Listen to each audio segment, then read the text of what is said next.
آپ یہ سمجھتے ہیں کہ آپ ٹوٹے ہوئے ہیں، آپ ٹوٹے نہیں ہوئے، ایک لفظ کی اور ایک کلمے کی کمی ہے، there is a missing word، اور وہ لفظ کیا ہے؟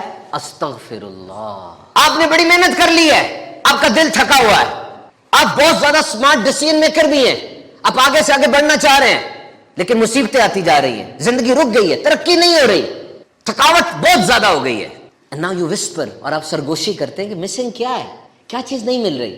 آواز آتی ہے استغفار، استغفر اللہ۔ حضرت نوح علیہ السلام نے اپنی قوم کو نصیحت کیا، لوگوں اللہ سے توبہ کرو، اللہ سے استغفار کرو اور اللہ سے معافی مانگو، کیونکہ اللہ معاف کرنے والا ہے۔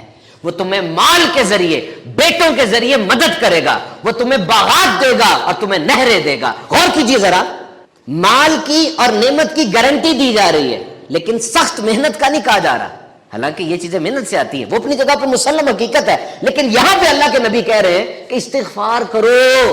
کیوں؟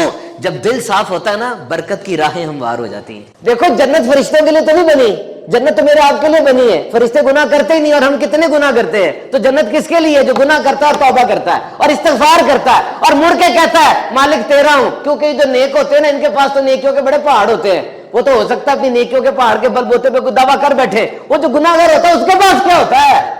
اس کو تو جب چوٹ لگتی ہے مڑ کے تو نہیں دیکھتا، مالک تیرے علاوہ تو ہے ہی کچھ نہیں، امال کا تو مجھے بھی پتا، تجھے بھی پتا۔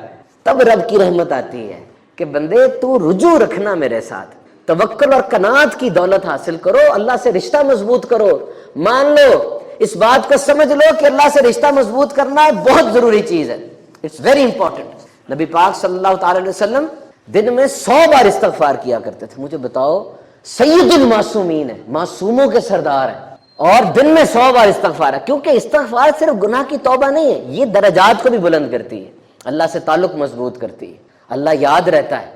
آج لے جاؤ مجھ سے یہ بات، نیت کر لو، کم از کم دن میں 100 بار استغفار کرو، اللہ سے تعلق مضبوط کرو۔ جب استغفار کرو گے دل صاف ہوگا، بلوکیج ہٹ جائے گی، چینل تھرو ہو جائیں گے۔ اور استغفار صرف یہ معافی کے لیے نہیں ہوتی، بلکہ اس سے دروازے بھی کھلتے ہیں۔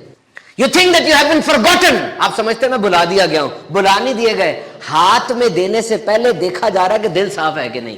ہاتھ میں تب آئے گا جب تمہارا دل صاف ہوگا۔ This is very important، this is very important۔ So if you think that your life is dry، اگر آپ سمجھتے ہیں کہ زندگی خشک ہو گئی ہے، تو جملہ میرا لے جاؤ، stop chasing، یہ بھاگنا چھوڑو، پیچھا کرنا چھوڑ دو، stop chasing، pause and return، رک جاؤ اور رجوع کرو، رک جاؤ اور رجوع کرو۔ مل کے سارے 3 دفعہ استغفار پڑھیں، استغفر اللہ، استغفر، استغفر۔